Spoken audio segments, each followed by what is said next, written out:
telescope is composed of several different instruments, and outside of those is something called the primary mirror, where all the light bounces off of and goes into the instruments. That's where the flaw was. So the problem was something called a spherical aberration. What exactly does that mean? It means the primary mirror had the wrong shape. That is, it's a shallow bowl, effectively, that brings light to a focus.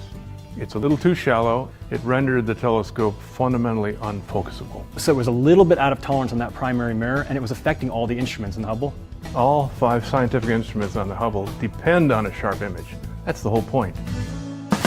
So Hubble's sitting in the doctor's chair, and it has the eye chart in front of it, and instead of seeing the letter E, it sees the letter F. Worse, what it sees looks like a squashed spider.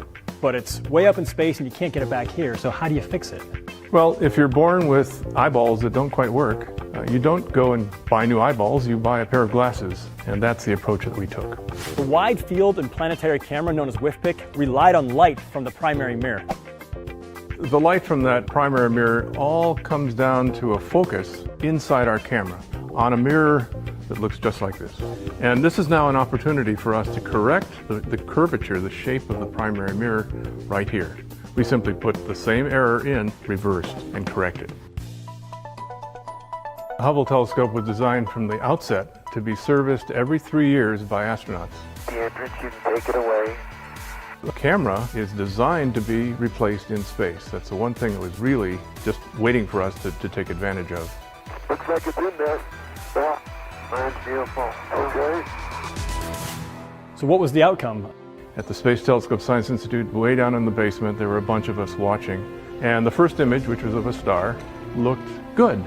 So we knew right away that we had a fix. And everything that Hubble was supposed to do was now going to happen.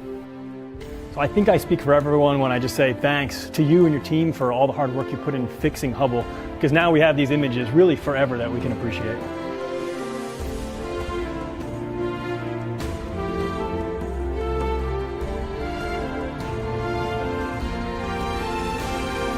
WIFPIC 2 went on to become the workhorse for the Hubble telescope, and it lasted for more than 15 years.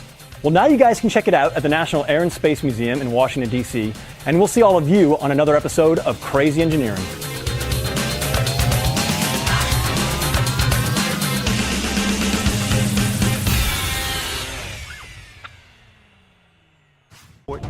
We had no clue that Hubble would result in the incredible advances that it's made in our understanding of our universe.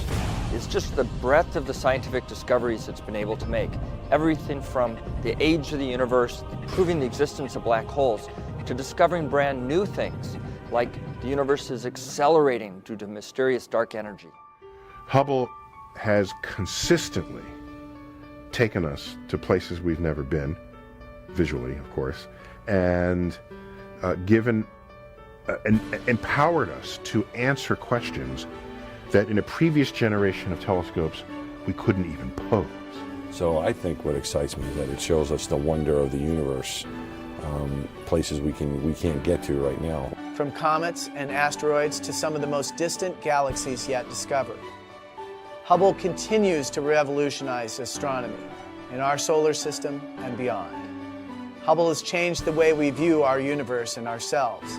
We're on a never-ending journey, and the Hubble Space Telescope celebrates its quarter century of exploration as part of that journey.